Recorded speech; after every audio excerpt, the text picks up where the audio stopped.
Good evening, ladies and gentlemen, and welcome to episode 10 of Smite Talk. My name is Octane Pro, and joining me tonight is the lovely, the beautiful, we have Smitten. Smitten, how's it going? Doing good, how are you? You're making me blush. Stop! I'm doing good, thank you. Let me go ahead and get our lovely intro music here. Awesome. Well, folks, thank you guys very much for joining us tonight. Smitten is a streamer, content provider, and YouTube personality. You guys just had the pleasure of seeing her hang out with a few people playing Smite on Smite Game. Those of you guys that are checking us out on the YouTube and also on the audio version, please make sure you do check her out. And what time do you start out on Smite Game usually? I stream on Saturday. It's like Driver's time slot for Friday. Okay. Technically Saturday, 1 a.m. to 4 a.m. and then Sunday from 4 p.m. to 7 p.m. Eastern. Awesome. Well, audio version, people checking out on the audio, please make sure that you do check her out. So pretty much, guys, I want to introduce what Smite Talk is. We are on episode 10, so those of you guys that are regulars on Smite Game know exactly what the show is. But those of you guys that don't, this is about a 30 to 45 minute show, and it's just a casual show, just to talk. And so myself and Smitten are going to talk about a few different preset topics that I brought up. Most of the time, it's kind of hot items within the community. But the cool thing about the show is it gives you guys as the viewers the opportunity to call in. And so you could go ahead and call in using Raid Call. The information is directly on the stream, and you can see right there, once you download Raid Call and install it, the group ID that you just type in to search for it is just 7461039. And just go ahead and call in. You'll be put in the lobby, and then once it's your turn, I'll drag you into the live show. Please make sure you guys get all your audio settings set up, because sometimes we have people call in, they don't have their microphone set or their audio isn't set up, and then we have to drop them and grab somebody else. But call in, ask your questions, your comments. It doesn't necessarily have to be on the exact Smite topic that we're talking about. You can bring up any Smite-related kind of thing that you'd like. So, Smitten, you ready to dive into this? Let's do it. All right, folks. Well, a few of the topics that I have for tonight. First topic is the God rework of Callie and kind of our overall thoughts on what has been done to Callie regarding her new kit, her new look, everything. We also are going to talk about the new God, and I apologize if I destroy this name. I'm not sure. Have you heard? Is it Chaac or Chaac or have you heard how it's pronounced? I haven't heard the pronunciation. I have to wait until Bart does like the patch notes, and then I'm like, okay, I know how to say it. But no, we know how Bart says it. That's right. Hey, if Bart says it that way, it's official. Like, come on now, it's official. Oh. Okay, I got you. That's why Funro still sticks around. That's right, exactly. We also, then this is the new god with the giant lightning axe, a Mayan god, and so we'll kind of talk about that, kind of theorycraft a little bit, our thoughts on what it could and couldn't be, ideas that we'd like to see, get your opinion, guys, from the community, find out, what you guys want to see out of this new god, what we're hoping to find out here coming up in the next week or so. Our additional topic point is players leaving team organizations. We have quite a number of teams that have gone ahead and broken away from their team organizations and gone ahead and moved into more of an independent team, I guess hoping to go ahead and move to a larger sponsor team or a different organization. And there's been this whole craze recently where we've all of a sudden seen a number of teams kind of breaking away from the organization side. And then finally, we'll just talk about, who you guys hope to see in the $10,000 tournament coming up here in December, hosted by Hi-Rez Studios. So let's go ahead and take a look at Callie. Callie had quite a rework done. Goodbye to the old Callie, hello to the new one. And I guess I'll get your opinion. Just what are your thoughts on the new Callie versus the old Callie? Do you like her? You don't like her? Are there certain things that stand out? What are your thoughts? I don't like new Callie. Okay, that's fine. So I don't like new Callie because, whenever I first started playing Smite, like, about a year ago, actually, and Callie was my first god that I ever played, and so she was, like, the one physical melee that I was, like, really boss at, and, like, I understood her really well. I knew her limitations. I knew exactly what she could take, what she couldn't take. I was very, very firmly set in Callie. Sure. And I was, I was actually kind of excited to see what they were going to do with the rework, but now, I don't know, like, to me, like, we didn't really see her much in competitive play at all. before the rework. I don't imagine we will afterwards, because I feel like she's almost weaker than she was before. I mean, her ultimate is pretty nice. You know, Sure. It can help her get out of like really sticky situations, and she can't like die at all during it. But I don't know. Like, I just personally, I don't like it. Sure. I mean, a lot of people even questioned if we're going to see like a Sun Wukong Han Bats type of situation where we see the entire kit of the old Callie move on to another god that's reintroduced at a later date. Because I felt like a lot of her abilities were really cool. I mean, they've been around for quite some time. Everyone was used to Callie. She wasn't exactly played as often as one would hope. I think the most I saw her played was actually casting the Smite Tube 3vs3 tournament, where Juice would have Team Juice would have DM Brandon actually playing Callie, and he loved her and played her very, very well. And you would see Callie's ultimate being used not only as an offensive maneuver, but also defensive. If all of a sudden you found yourself in a situation, could pop that. She had a pretty good sustainability with jungling with her third ability as well. So it was kind of a shame. Her 3 was... Oh. Sorry, her 3 was amazing. Oh, yeah. You could tower dive, like...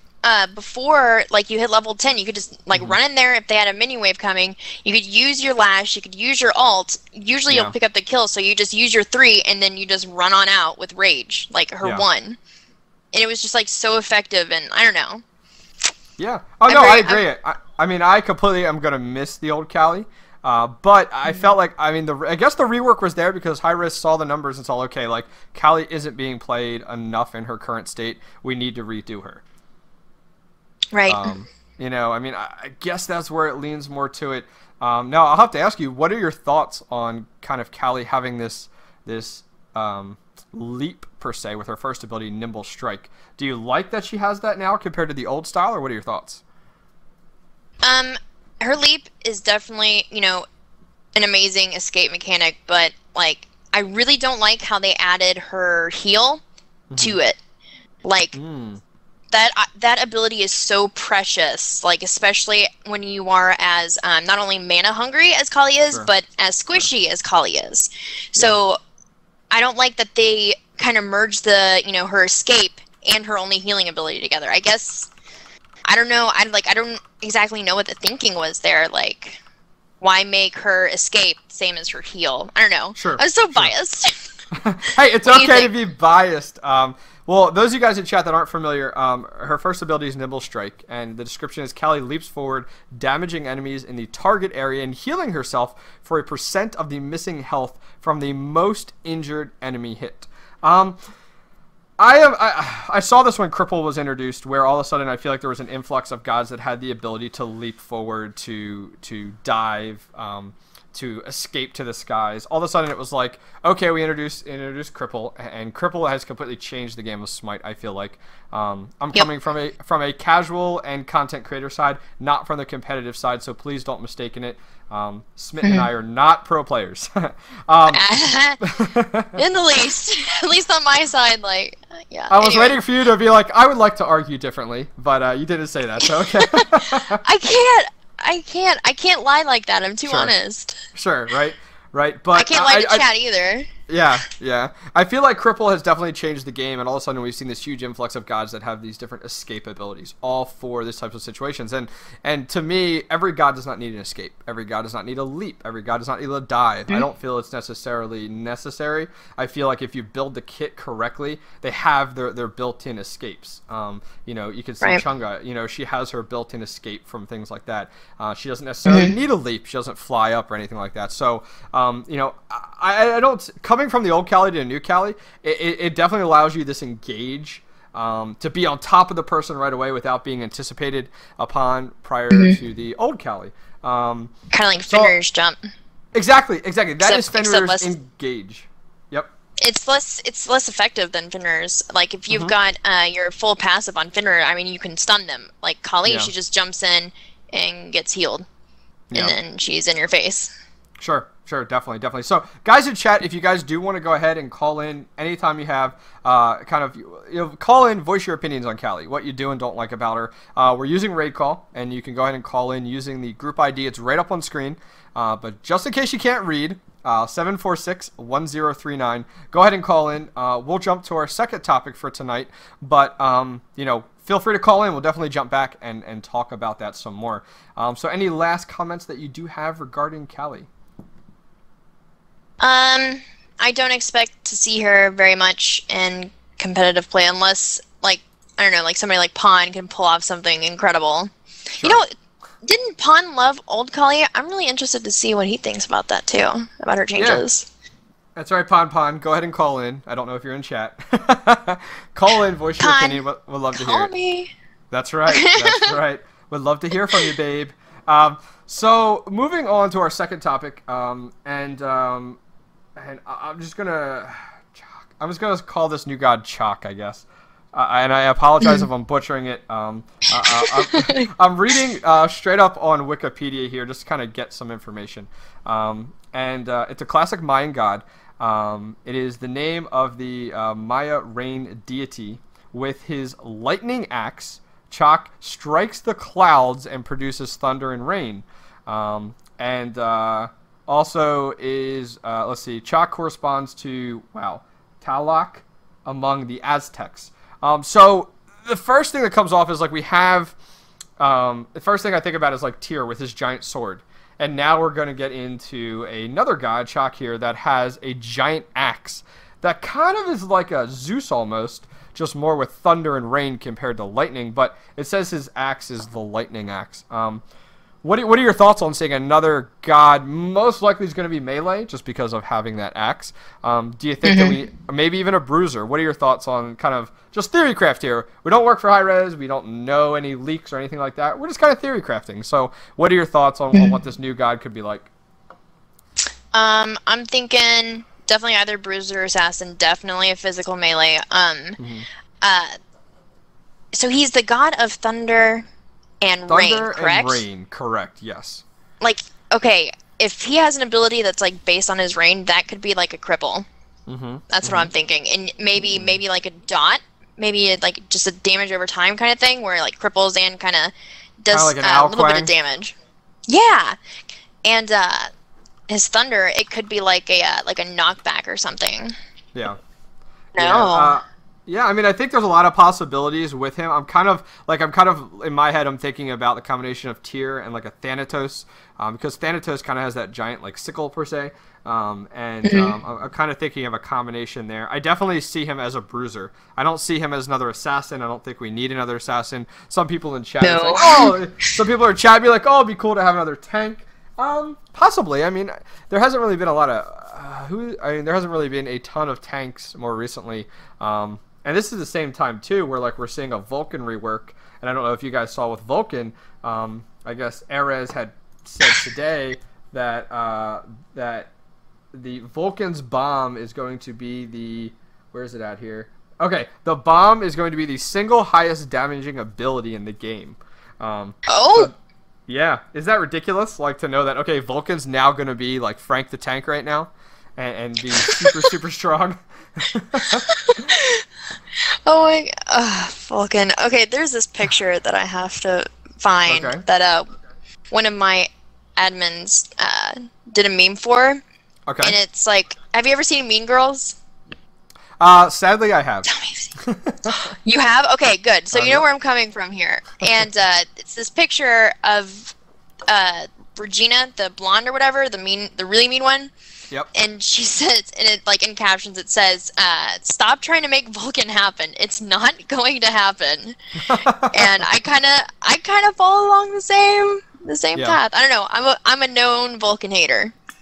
Yeah, my thoughts last week. I do another podcast for those of you guys that don't know called the Smite Update, and myself and my co-host Risty on there were talking about Vulcan, and I said the coolest thing in the world would be if anyone in chat has played StarCraft 2. Where Vulcan goes ahead, takes his hammer, flips it upside down to almost feel like a gun, aims it at something, which is a laser, that other players can't see except for like a laser point like ring on the ground, and then a giant nuke comes down from the sky and nukes that area. I thought it'd be awesome to be able to see a nuke come across the sky. Like imagine it coming if he's like a in right meteor. lane. Yeah, it'd be awesome. All of a sudden, you hear this noise. You hear the noise, and it sounds like a meteor. I thought it would be awesome and really cool. So I see them putting in like something like as we talked about here, like a giant bomb. So it's kind of the same thing. I don't know if it's going to have the same animations and cool stuff like that, but you know, a giant bomb that is going to do the most, I guess, straight up damage in the game. So I guess they're aiming high for Vulcan right now, where they're just like, all right, we gotta do something with Vulcan big. We gotta make him work. We're pretty much gonna make him. We're gonna make him the strongest god for his ultimate in the game. So with that being said, I'm trying to tie this back to Chaac. With that being said, it doesn't sound like we're gonna see like an AD or an assassin or anything like that. It sounds like this might be, you know, more of a bruiser. Someone to kind of side by side with like tier per se, and I feel like that would be pretty cool. Some people in chat said you could even make his rain heal allies but cripple enemies. Ooh. So yeah, it would be kind of a cool idea to see coming out of a bruiser type of style. Whereas, you know, traditionally you kind of have like your Hercules and tier, and it's straight up damage with having the ability to alter the location of another god with pushbacks and knockbacks and stuff like that. So that'd be kind of cool to see for Chaac. I'd be interested.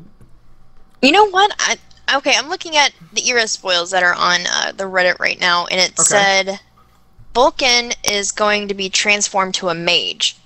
So I'm thinking, since they're going to be introducing this Chaac, maybe he may end up being a guardian or a tank. Because if I mean, Vulcan right now is classified as a tank, so if they're taking one out, they may be putting another in. I don't know, because like we don't really have very many tanks right now in the game, and then, like the last one that we saw introduced was Athena, and God, that was forever ago.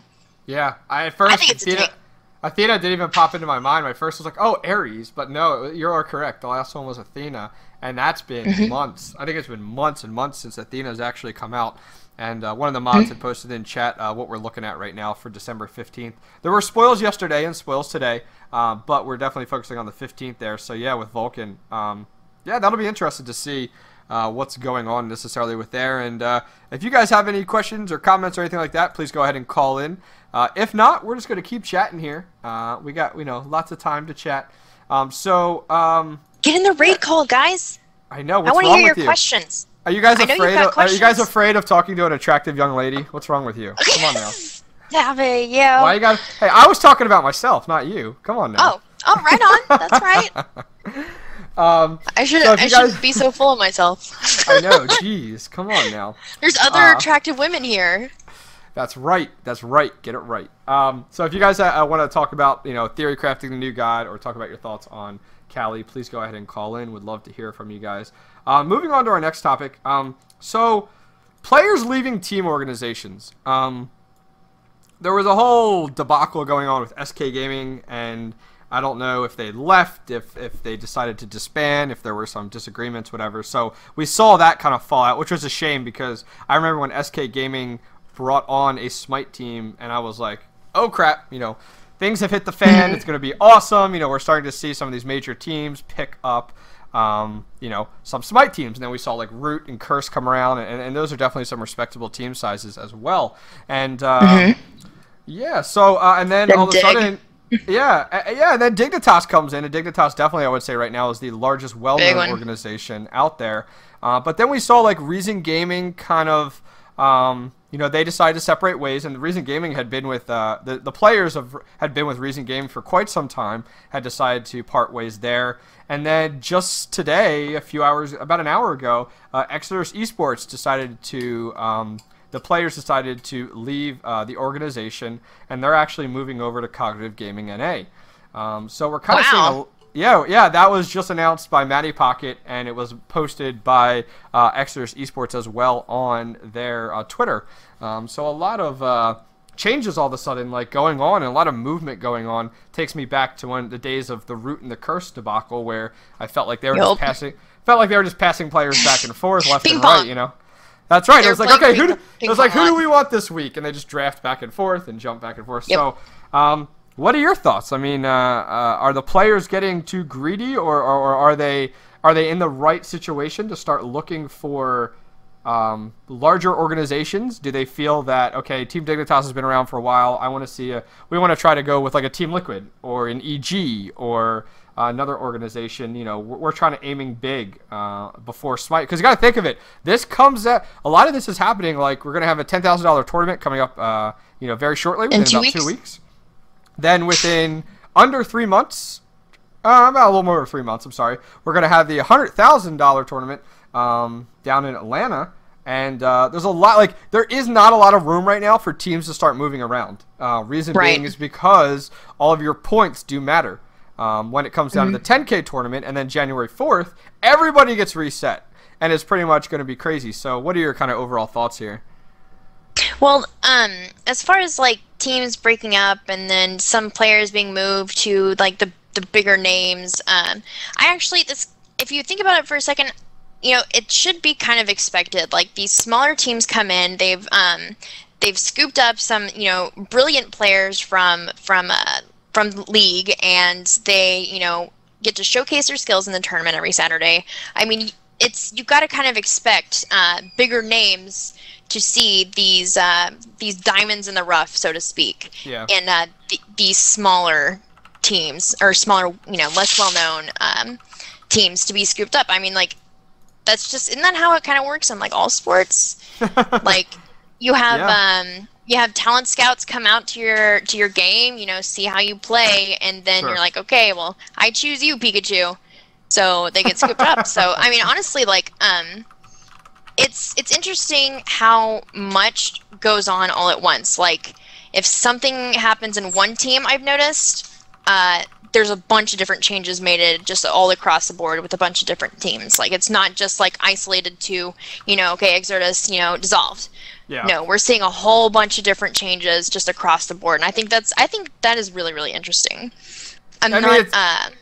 Go ahead. Nope, all yours. No, go ahead. I lost my thought. That's okay.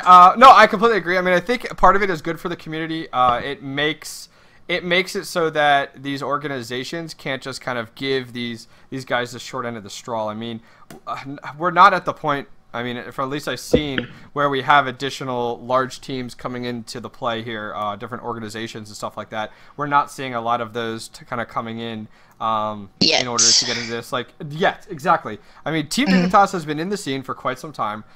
They have pretty much ingrained themselves in the scene, and it's awesome. If all of a sudden Team Dignitas was to say, all right, we're gonna break away from our Smite team, that would be kind of rough for the esports scene, because we would definitely be taking quite a number of steps backwards.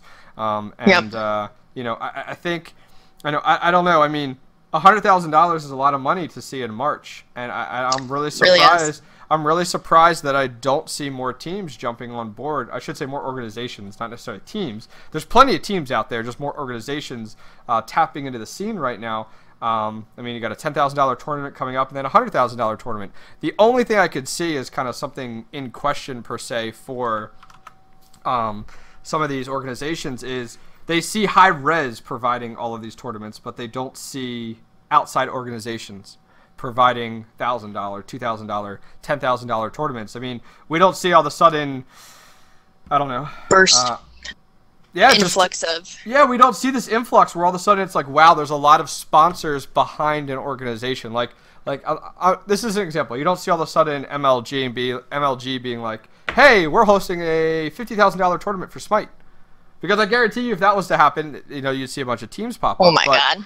But yeah. I'm just throwing MLG out there because it's very known on the North American side. I could go over to DreamHack and talk about DreamHack, or I could talk about ESL. We don't see that. So, I don't know if that's the hesitation from some of these organizations, that are just like, we're interested, but we can't have the publisher providing all the prize pools for every tournament, because that's not how it works. They're feeding the esports limits scene. Exactly. I mean, they're feeding the esports scene right now, which is exactly what Hi-Rez should be doing. So great job to Hi-Rez on that. But Yay, Hi-Rez. The bank has to run out eventually when it comes down to providing. I mean, $100,000. You're not going to see that happening every few months. Right. You're not going to see that every other day. If so, I better see Erez with gold teeth, and he's rocking the diamonds on each finger, because he must be rolling in the money. If all of a sudden Smite's doing so well that he could do that, but. Yeah, I mean, that's just something interesting. I mean, what reason do you see that we don't see more bigger teams hopping on Smite? Because, I mean, talk about it. They said that they have 4 times more accounts now than they did a year ago. Yeah. Well, I think a lot of it has to do with there hasn't really been much advertising for Smite yet. So it could just be there's limited knowledge that Smite even exists. Sure. I would love to see an advertising campaign put on by Hi-Rez for Smite, because Smite, I mean, it was so easy for me to, I played WoW for 8 years. PvP, that's all I did. And as soon as I was introduced to Smite, I dropped that because Smite was so much more fun. It was an easy transition from games like that to Smite. So I think if Hi-Rez could just do an ad campaign, I think that would generate not only a huge influx of new players, but also a huge influx of interesting people, so to speak. Yeah. I mean, my thought there too, on top of that, was, we have seen them partner with Tencent, and there might be a lot of underlining things. I mean, in their kind of overall esports plan here, they might actually have something going on with Tencent. Also, with that, keep in mind, opening up the Chinese market opens us up to millions and millions of more people, and into a culture that literally views video game pros as North American sports celebrities in the same manner. So we might see, I mean, even if you see a bunch of Chinese teams pop up, you're then going to see that trickle down into the North American side. And you might see, because a game gets big over there. Yep. And then all of a sudden the game's massive here. I mean, look at StarCraft. Oh yeah. Straight up. So somebody, what I did was, those of you guys, okay, we do have Lucent Horse 11 who's calling in, so let's go ahead and bring Lucent in here. And Lucent, are you there? Can you hear us? Hello. Sorry. Yeah. Hi. Can you hear me? How's it Hi, going? Lucent. Welcome to Smite Talk. What do you want to talk about today? Hi. Yeah. So I was just curious. I had this thought the other day, and I'm not sure if this is on anybody else's mind, but with Hi-Rez trying to accommodate Chinese culture and all that fun stuff, do you think that they might start trying to broaden out to other cultures and try to be more accommodating to them?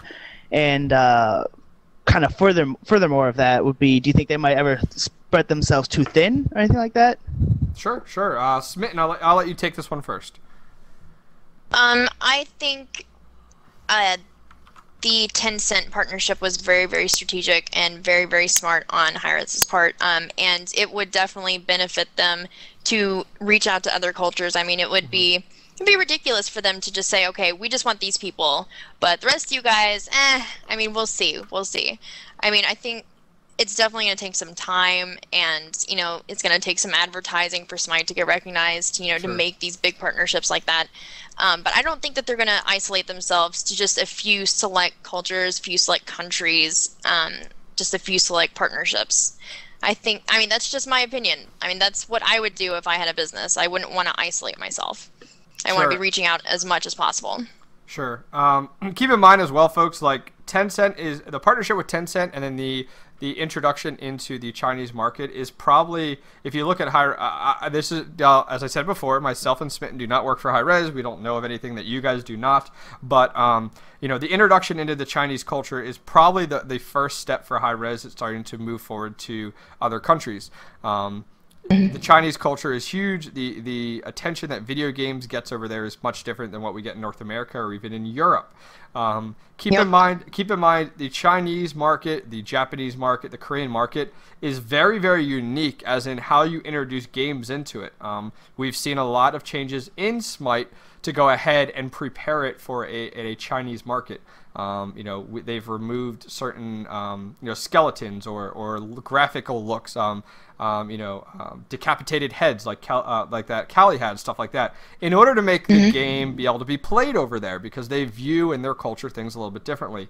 And also keep in mind that the Tencent partnership, if you guys remember reading, that allows Tencent to kind of control the expansion of Smite in countries outside of North America and Europe. So My thought would be we would see China, Korea, and Japan be the first targeted markets because of the population and their view on video games first, and then I can see them moving elsewhere. My next guess after that, most likely, looking more around, some of the other larger populated countries up, around Europe and stuff like that to tap into.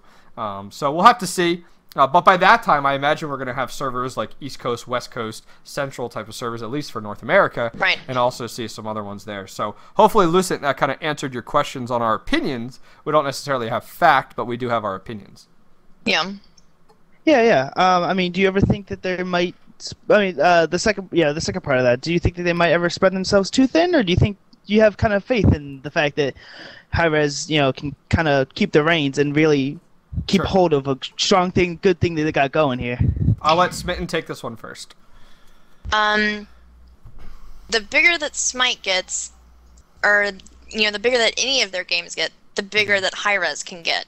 Sure. So they can, like portion out staff just to help out with this area or this area or this area. So it's not. I mean, if Smite grows, they grow. So I don't think there may be a possibility because, anything is possible, especially in the realm of overworking yourself in the gaming industry. But I think that they are a very smart, very together company, and they're going to do everything that they can to not let that happen. Sure. I mean, something that I've noticed is that Hi-Rez Studios has learned. They've learned from other games that they have published, what to do right, what to do wrong. And I feel like that they have done very well at looking at the past when it comes down to the esports side, when it comes down to game development, release dates, and pushing out a game. And I think that's why we've seen Smite be very carefully moved along. And we didn't see them release the game at 40 Gods. We see them now looking at releasing the game right around Q2 of March 25th of 2014, and it's been in beta for quite some time now. Not exactly a Dota 2 type of beta, but definitely taking their time. They're making the balance changes. They're investing heavily in the esports scene. I mean, look at them working at PAX and looking at Gamescom and putting a 10K tournament and a 100K tournament. I think that they are taking the right route with the game now, and they're doing very successful. I mean, if you're successful in beta with your accounts, it's going to get even larger when you go to move the game and to launch it. So I think they're doing everything right. When it comes down to your question, adding back to it, are they drawing themselves too thin? Hi-Rez Studios is always hiring. You can tell on their website. You can go to careers. You can see they're always hiring in-game developers or 2D or 3D graphic artists and stuff like that. So that part is definitely being kept up with for demand. Because if you look at it, look at the demand. I mean, they are putting out God reworks, new gods, balance changes, map adjustments, graphical overhauls, week in and week out. So from an art perspective, I think they are nowhere near drawing themselves thin. They're always looking for some changes. Now, on the opposite side of that, you have the esports side and the community side left of kind of talking about drawing thin. I think they will start to see themselves get there if they're not there already when it comes down to the community side. Do they have more than one community manager? Do they have enough community managers? Is the community manager wearing several hats at that point? Look at the content side. Right now we have Hi-Rez content creators. Well, how long is that going to last? Is that going to be Hi-Rez doing that all the time? Are they going to start to put together an independent department to do content and CGI? You can add on to that as well on the esports side. You have someone like Bart. Bart is definitely out there, managing the esports side, but then he's also casting as well, and then he's streaming as well. So he's wearing a whole bunch of different hats. So I think the community and the esports side is growing thin, but I think the development and art side is definitely keeping up with demand and growing as they should be. So hopefully that answers your question. Yeah. I just kind of want to see where you guys' thoughts might be on that. I mean, I feel as though it was just a thought that kind of came to mind. Sure. The other day, and I was thinking about it a little bit, and it's pretty similar to what I was thinking. It was I feel as though they're a big enough company where if they're like, hey, we need people, I don't doubt for a second that they can get the people that they need. Sure. But yeah, so. Yeah. Well, awesome. Glad to hear other people's input on that. Yeah, definitely. Any other questions that you have for us today, sir? Not. I guess not. All right. Got it. Well, I appreciate you calling in. You are the first one Thank for you for today, having me. so you should feel lucky. And just I because do. I feel it. I feel it in my heart. that's right. And just for that, send me a private message. I'll shoot you some gems. So thank you very much. Oh, well, thank you. All right. You have a good day, sir. Thank you. You too. Manipulation. All right. Let's go ahead and bring in Christy here. Christy, welcome to Smite Talk. Are you currently with us? Yes, no, maybe so. Can you hear us? Hello. Hello. Yay! Welcome to Smite Talk. What would you like to talk about today? I just want to first say thank you to Smitten because I'm a med student, so I'm usually stuck like studying until after midnight during Saturdays, and I have no life on Sundays, so I'm usually always like stuck watching you. Thank you. Oh, you're welcome. I'm glad that you could be here. I'm glad I can help brighten up your studying time. I know what that's like, trust me.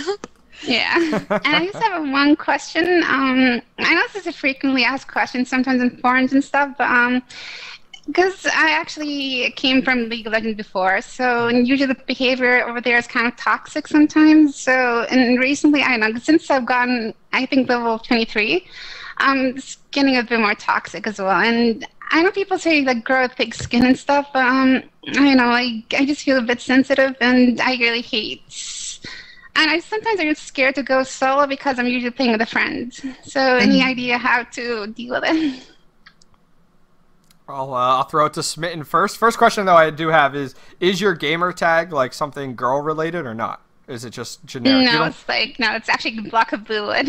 Okay, that's fine. That's fine. I just wanted to ask because that might help with an answer there. But I'll let Smitten take it first. How should she really deal with or look at BM and kind of harassment as she's leveling up? She did say she's level 23 now.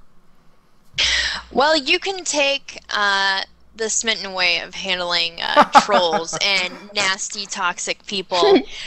What I do is I see this person is very angry about something and they're sitting there trash talking me. So what I do is I know this is going to sound so cliche, but it is so effective. You kill them with kindness. You say, I love you. I hope that you married the woman of your dreams and you have, a million amazing children who all grow up to be, successful. I hope that you have a very long life, and it kind of kills them. Like if they'll try to keep attacking for a little bit, but if you just keep that up, they will stop completely. Like I've done this so many times. Like I've not only done this in the comment sections of my videos, I've had people say nasty things, and I will, go the Smitten way of dealing with trolls and just being, being very nice and pleasant and wishing them good things, and it stops. So you just gotta understand that they have no idea who you are. They have no idea what your life is about. They can't attack you personally if they don't know you. So just kill them with kindness. Sure, That's what I do. No, I think it's a good idea. I mean, and the approach that I take is I definitely call them out. And what I mean by that is if I see someone that is BMing another player, or even giving me a hard time, oh, you did this versus this. Why are you building this versus this?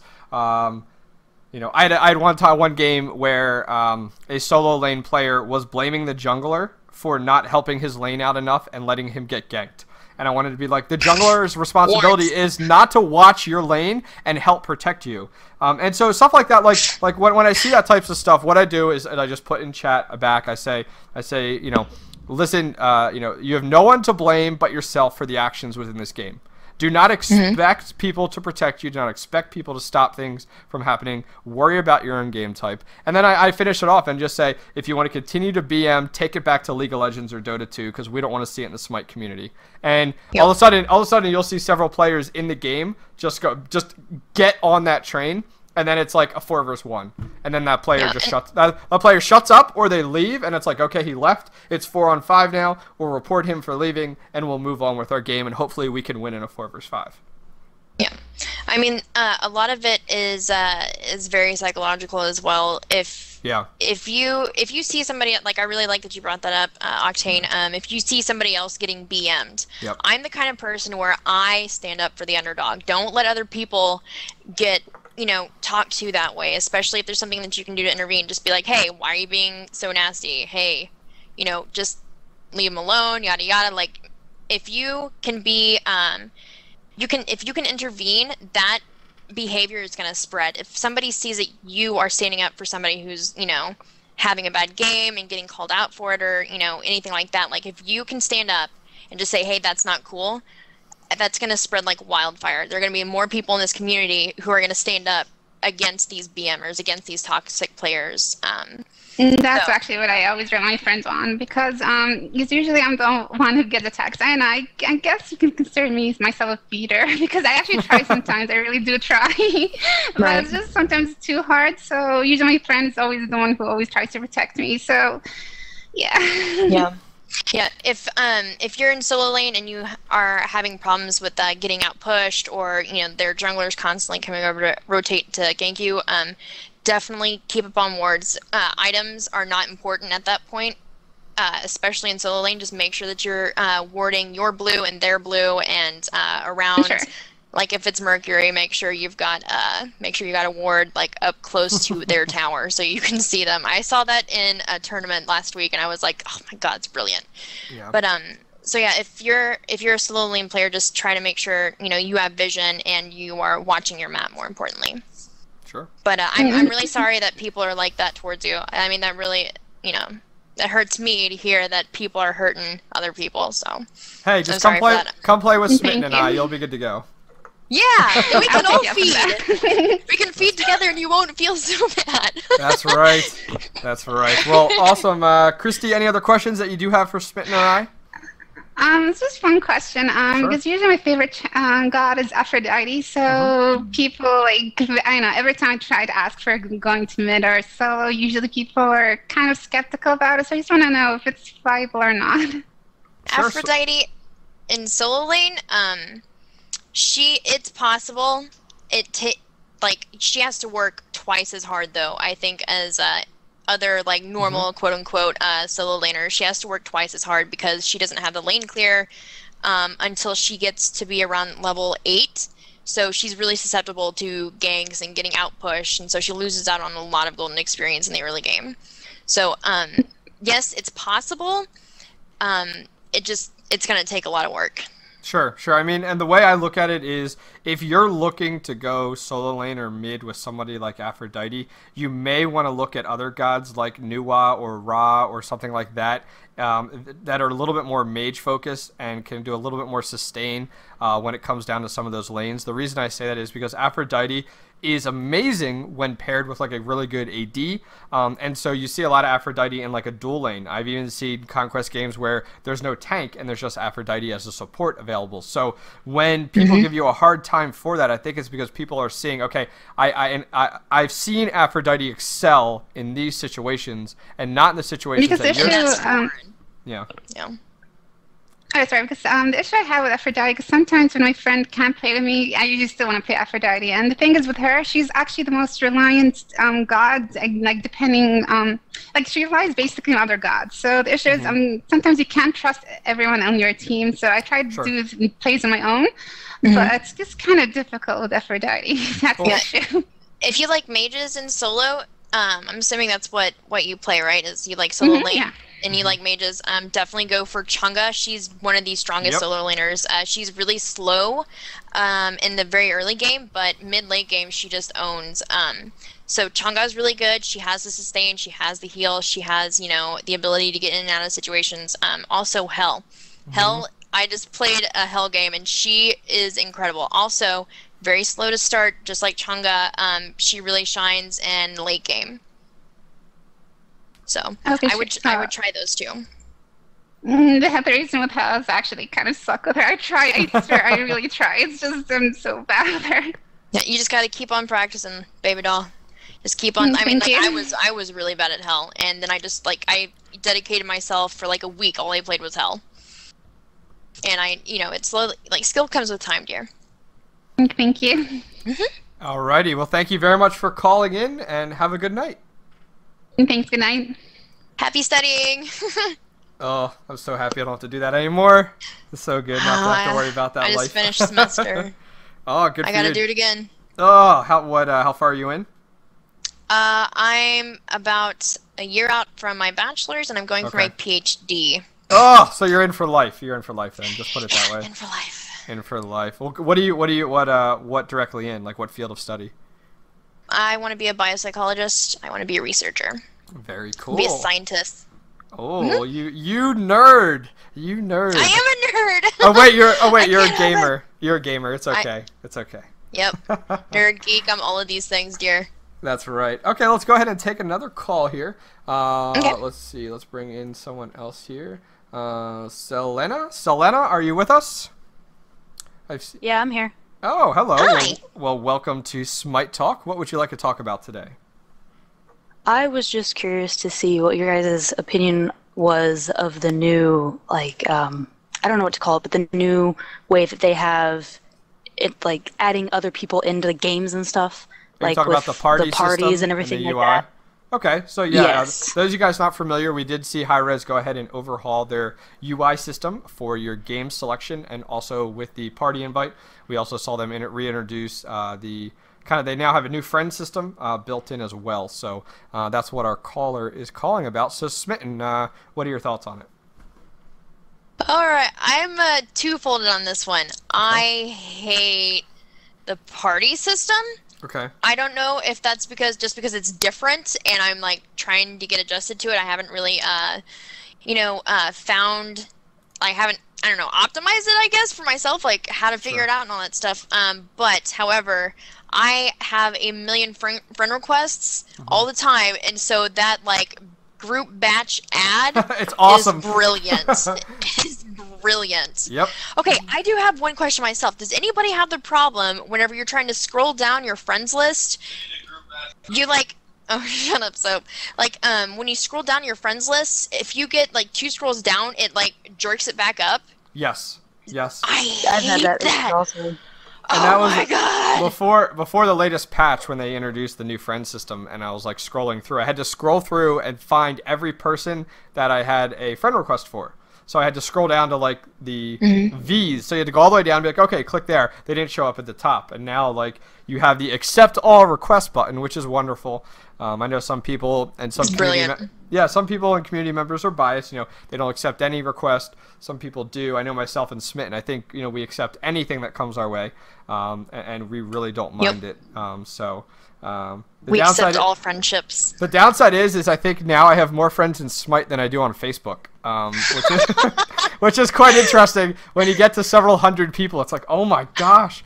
But it's a lot of fun. It's a lot of fun when you get online and people message you and want to play or stuff like that. So I definitely encourage it. I like the new. I believe it or not, and I'm probably gonna get hate in chat, but I like the new layout of the UI. Bravo to Hi-Rez Studios. I like it. So there. Take it. I like the layout. I just don't like how you have to break party after every game. Yeah, like if you want to play several games with the same people, you have to break party every single time. And then even if you queue for one, you're like, oh wait, no, I want to queue for 3v3 instead of an assault. You have to break party again, and then start up another party. Well, I think they'll see that. I think we'll see that fixed. I mean, the UI is brand new, so I think we'll see that corrected.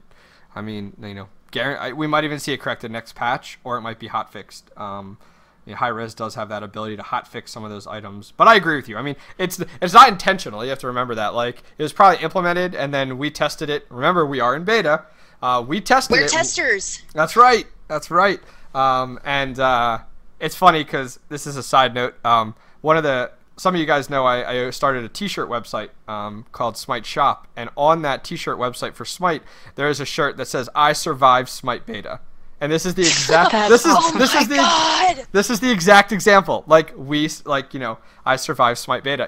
That's what we're there for, to test. So I know some people get super frustrated, but it's like, remember, the game's not live till March 25th, so you have no right to give Hi-Rez a hard time about some things that aren't working properly.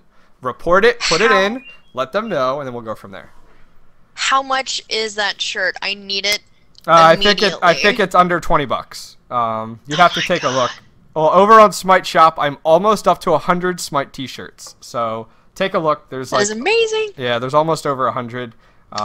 There's some cool ones on there. The newest one I put up was one. It's yellow, and it has the pixel art of Fenrir on it, and it says "Next God" underneath of it.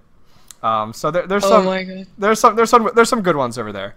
So make sure you guys definitely go check it out. But any other questions that we can answer for you, caller? Nope, that was my biggest question. Thank you. All right. Well, thank you very much for calling in. We do appreciate it, and you have a good night. You too. Alrighty. I think we're about a little almost an hour here, so we'll take probably one more caller, and then we'll call it a night because I think literally Smitten and I could sit here for hours. But Right? Smitten, I know, but you started streaming hours ago, so I completely understand. So let's go ahead and bring in one more caller here. We have Hello Kevin. So hello Kevin, welcome to Smite Talk. Are you with us, sir? Yes. Awesome. Hi. What do you want to talk about today? I have 2 questions. Sure. First, what do you think? Who do you think is a good jungler? Okay, I'll throw that over to Smitten first, and then I'll give my opinion. Personally, my favorite jungler to have in a game is Fenrir. Fenrir is definitely hands down one of the best junglers. Arachne has been pub stomping lately. Baka is also really good, but I still think Fenrir has the most to offer throughout the game.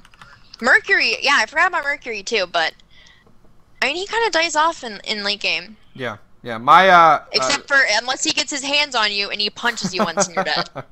But can't let him get close. Yeah. Can't let him get close. Exactly, because he's got to go fast. But I don't know. I love Fenrir's.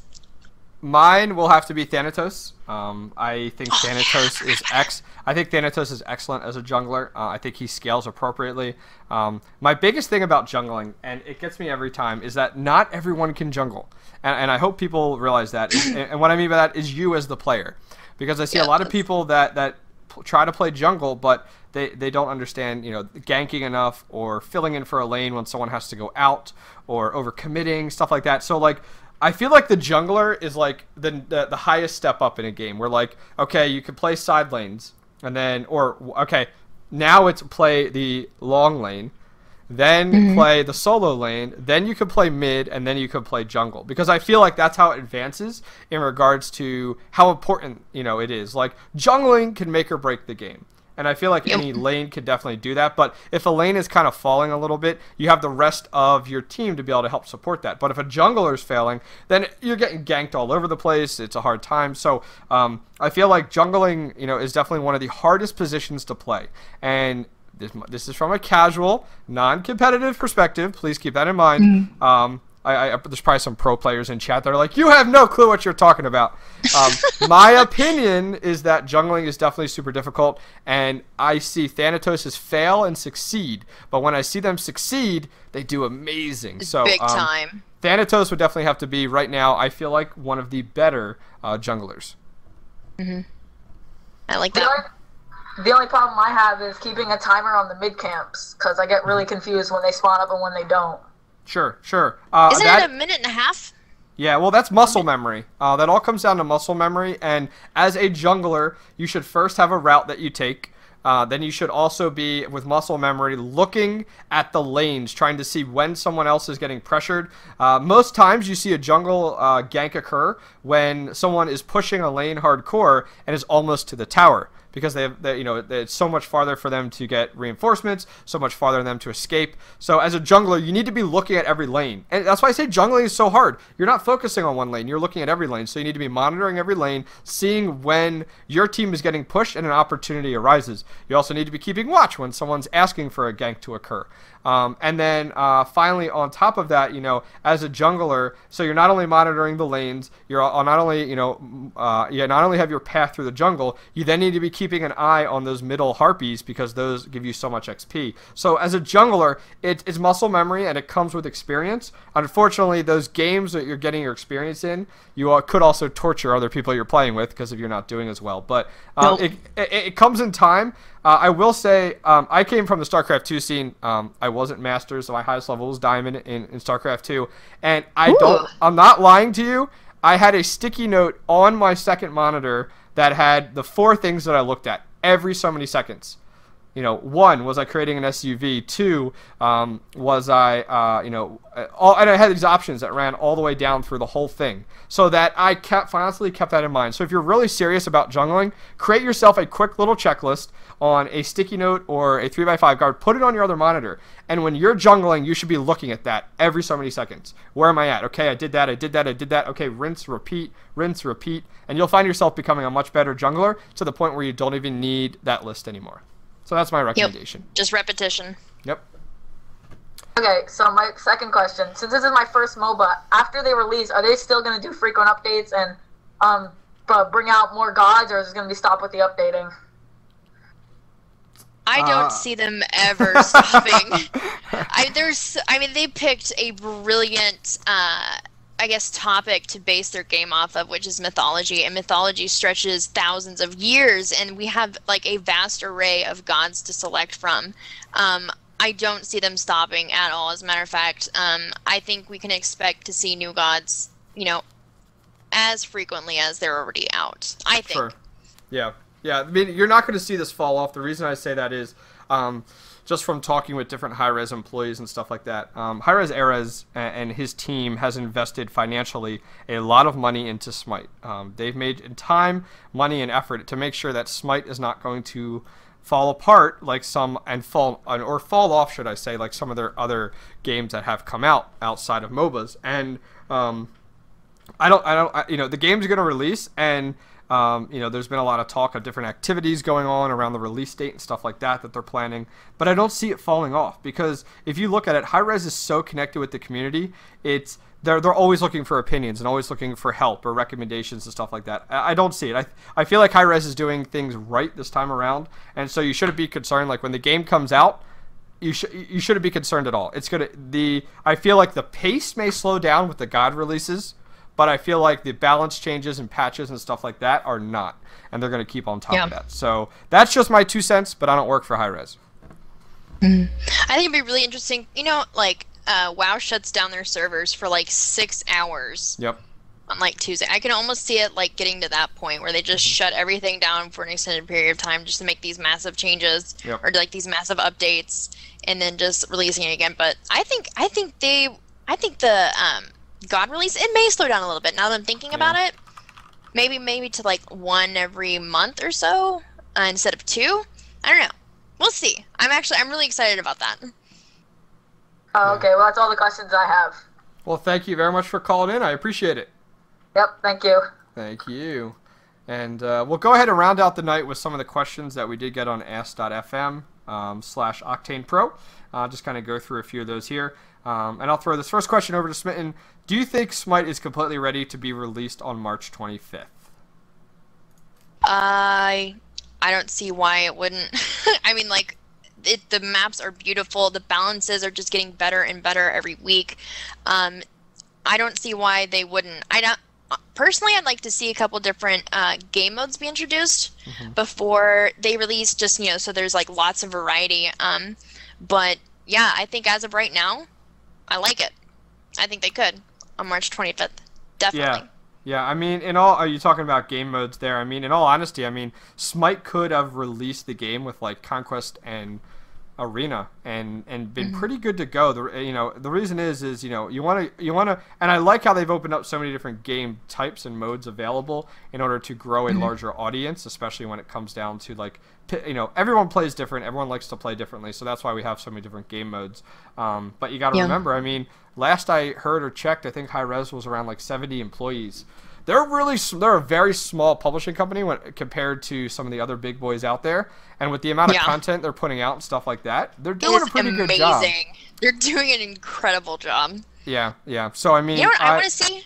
What's Sorry. That? No. I want this game mode. I have been waiting for it and waiting for it. I want a flag capture map. Yep.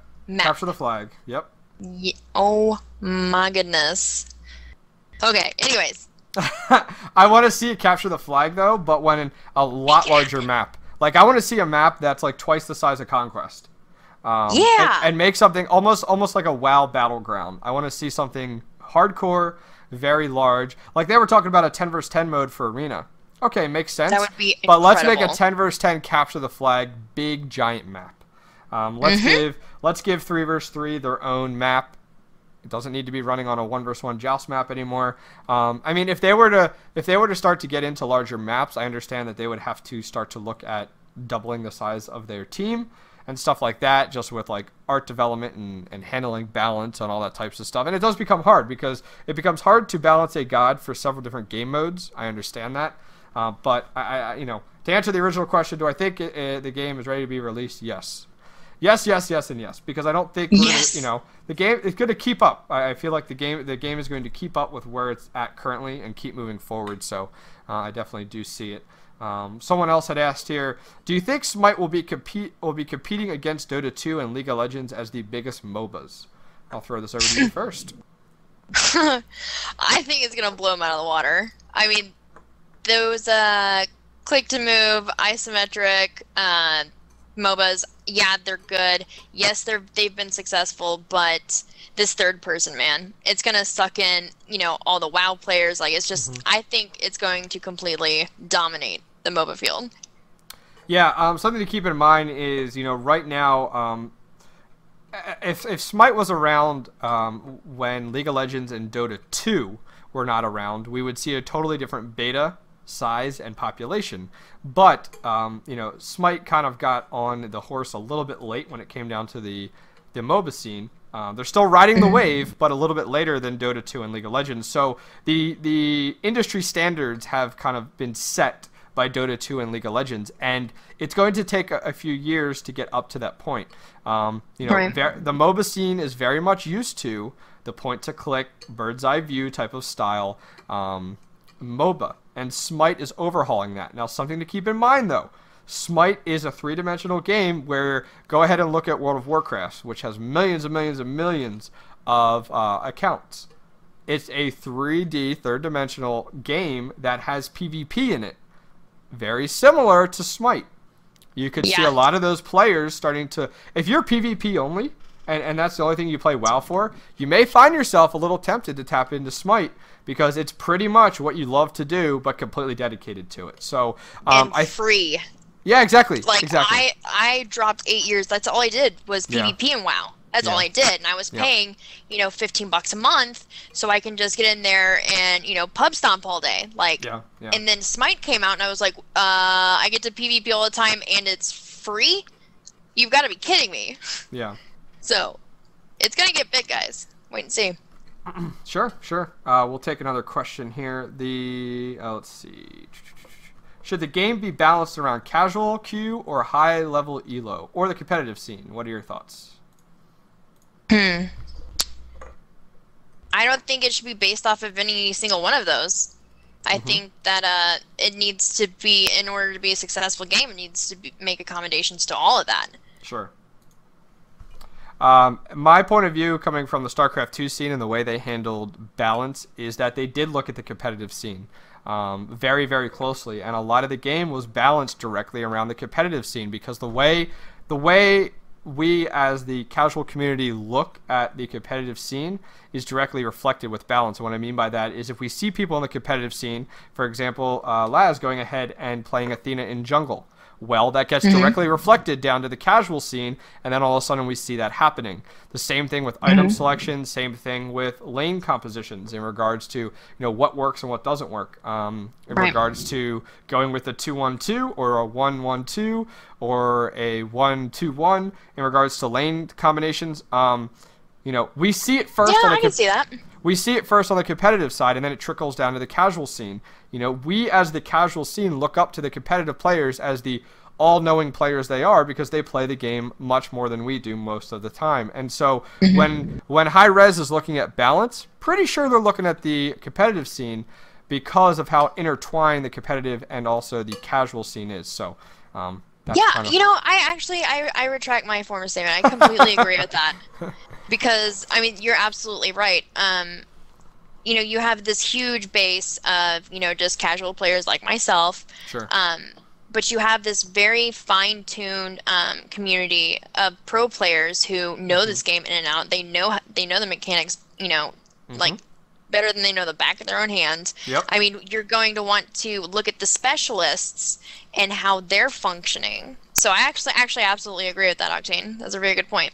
Yeah, so, that hopefully that answers your question regarding balance, and kind of go from there. I mean, I know that there are a lot of people in the Smite community that don't monitor the competitive scene, that just play the game for fun. And they're wondering why some of these changes are taking place, or, oh, why was this cripple effect removed here, or why did this happen here? I never saw that when I played, but you have to remember, they have to look at the people that play the game the most, and look at that, and kind of balance it around that. So keep that in mind, moving forward. Well, guys, that pretty much does it for another episode of Smite Talk. If you guys want to check out the audio version, it's available on iTunes and also on the Android store. So if you guys caught the tail end of this, or you'd like to listen to it again, or for the first time on the way to work, at the gym, when you're riding the train to work or to school, check it out. Go on iTunes, look up Smite Talk. Go on the Android store, download your favorite podcast type of app. I use BeyondPod. It works very well. And look up Smite Talk. And any reviews, good and bad, would be wonderful that you guys could give on either of those stores. That would be nice. If you guys have any additional questions, comments, or feedback, please email them over to smitetalk@gmail.com. As always, Smite Talk is a production of OctaneProGaming.com. Please visit OctaneProGaming.com for great content, along with another community podcast I do called Smite Update. It happens at 5 o'clock. During Smitten, when Smitten is on Smite games, so don't miss out on Smitten, but you can download the podcast. It's called Smite Update. Check that out on iTunes and also the Android store. We record live every Sunday night at 7 o'clock p.m. on twitch.tv/SmiteGame. And Smitten, what can people expect from you this upcoming week, and how can they stay more connected with you?